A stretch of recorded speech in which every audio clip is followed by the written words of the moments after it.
Bonjour, nous recevons Arnaud Montebourg, ancien ministre du redressement productif. Vous avez fait une reconversion originale dans l'entreprise après avoir défendu les couleurs du Made in France au gouvernement. On se souvient de vous en polo de marin. Beaucoup de politiques sont incapables de décrocher. Pourquoi vous avez-vous choisi une voie originale ? Elle ne paraissait pas si originale, c'était un rêve de jeune homme. J'avais depuis longtemps envie de créer une entreprise, d'y faire la preuve que les idées que j'ai toujours d'ailleurs défendues, bien avant d'être le ministre que vous avez connu, mettre tout cela en application, ces idées-là. Et finalement, avoir défendu le Made in France, c'était utile. Quand je portais la marinière Armor Luxe des Bretons du Finistère, mais c'est encore mieux de le mettre en pratique, d'inventer des modèles économiques.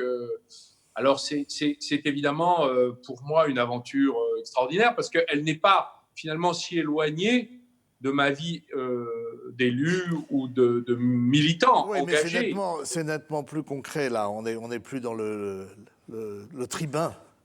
Aux effets de manche.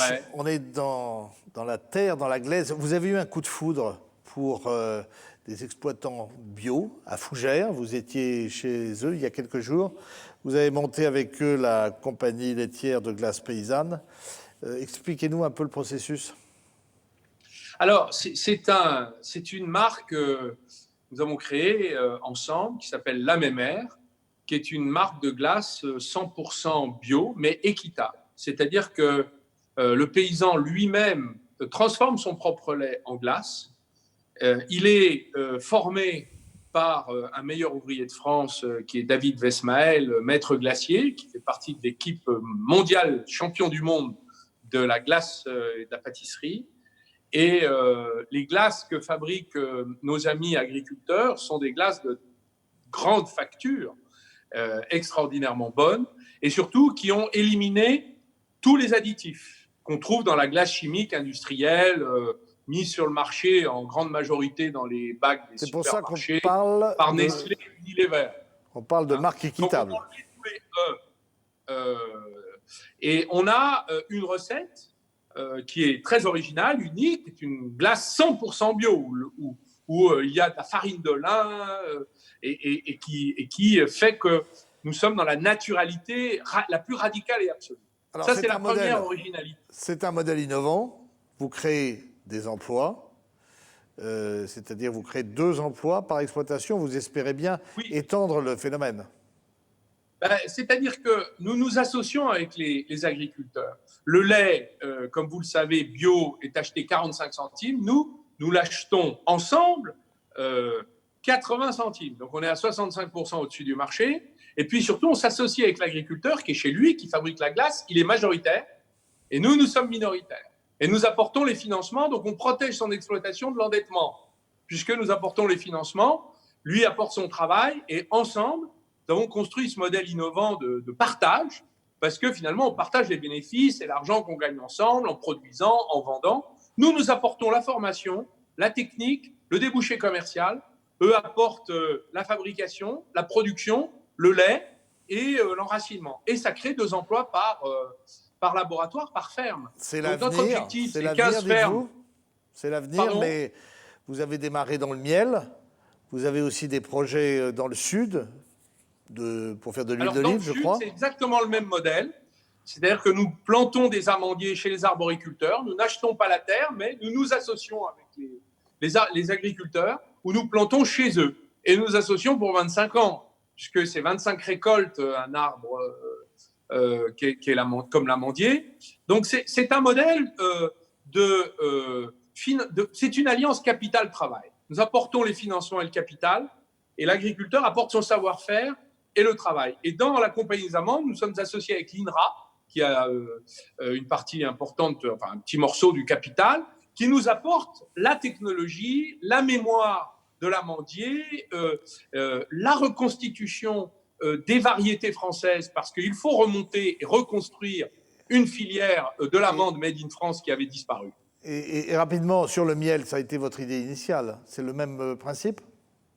C'est un principe semblable où nous payons le miel à nos 45 apiculteurs sous contrat pendant, alors là, ce sont des contrats de 3 ans, évidemment renouvelables. Nous achetons leur production entre 5 et 18% plus cher que le prix de marché. Et en contrepartie, ils augmentent leur cheptel et ils participent au repeuplement des populations d'insectes pollinisateurs que sont les abeilles. Alors, donc c'est ce que nous appelons le miel de repeuplement. Vous êtes passé de... Toutes les informations sur le site.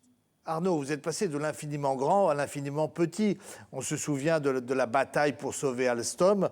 Vous n'avez pas pu empêcher finalement cette entreprise de tomber dans les griffes américaines. On voit le résultat aujourd'hui. On a un patron, Patrick Cron, qui finalement s'est laissé impressionner par les menaces américaines. Là, vous passez à l'infiniment petit.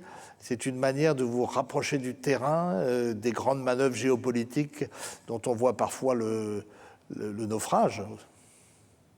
Écoutez, c'est un retour à zéro. Moi, j'ai quitté le gouvernement, j'ai recommencé ma vie à zéro. Donc, quand on recommence à zéro, et sans honte, avec beaucoup de fierté, quand on recommence à zéro, on se forme, on met ses économies sur la table, ce que j'ai fait, et on construit à partir de rien. Et je suis très fier qu'en quelques années, on ait le succès qu'on connaisse. On a quand même réussi à être présent dans beaucoup de supermarchés de Bretagne, Système U, Leclerc ou Intermarché, dans l'agglomération rennaise notamment, Laval également.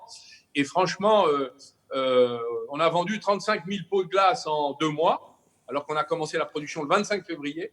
Donc, on est quand même assez fiers. Arnaud, quand on voit finalement que la crise sanitaire va mettre par terre de nombreuses petites entreprises, alors qu'on aide assez largement les très grandes entreprises comme Air France, qu'est-ce que ça vous inspire? On voit que notre niveau d'endettement va bientôt rejoindre celui de l'Italie, mais l'Italie a un maillage de PME qui est beaucoup plus important que la France.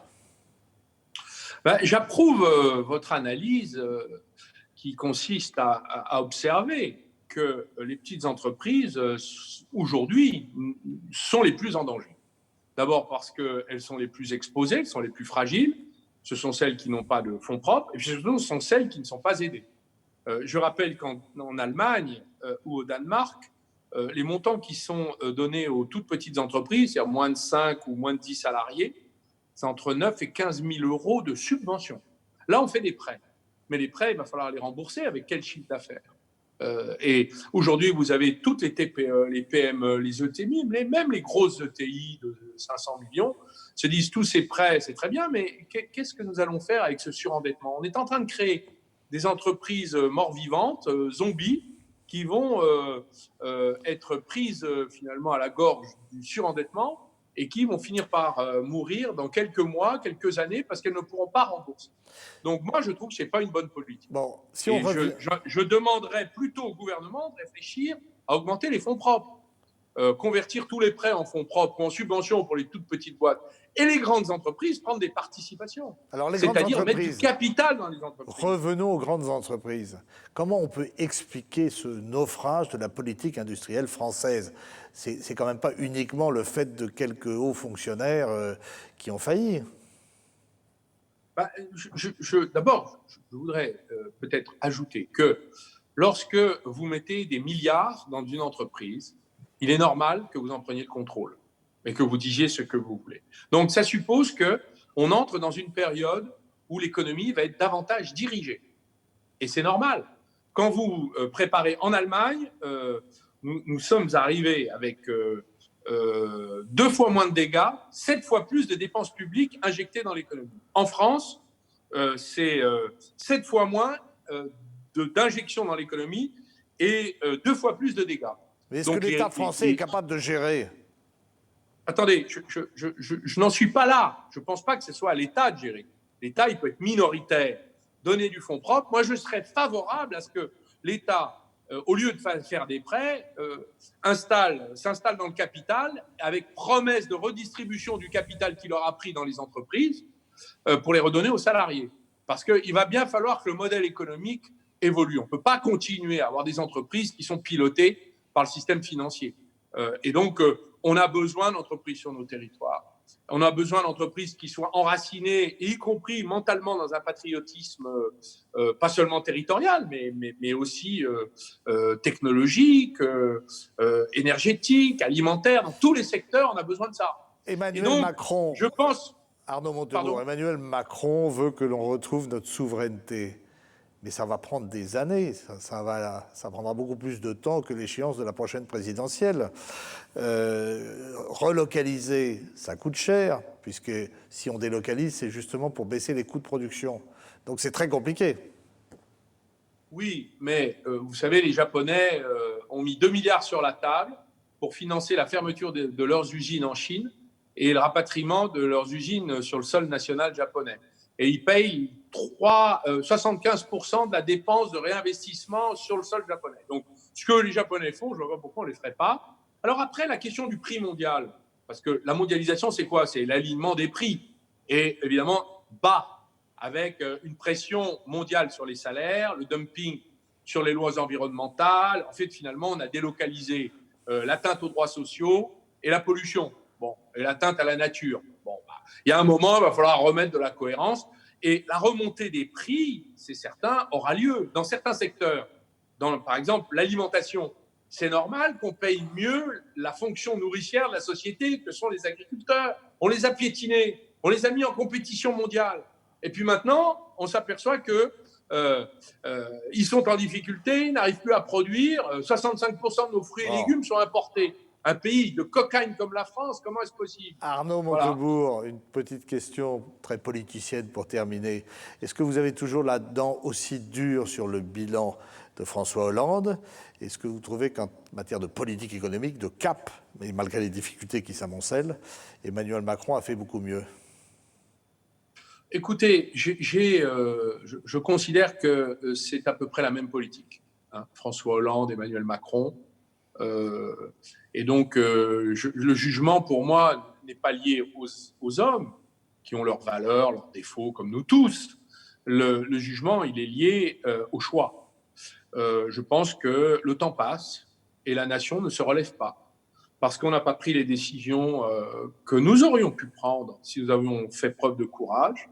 Je crois que les idées audacieuses que nous pourrions mettre en œuvre nous permettrait d'être une nation beaucoup plus forte que celle que nous voyons s'affaiblir aujourd'hui. Arnaud Montebourg, je vous remercie. Peut-être reviendrez-vous. Mais c'est moi qui vous remercie. Un jour en politique. Et on se retrouve demain avec un nouvel invité sur TBO et TB Sud. À très vite.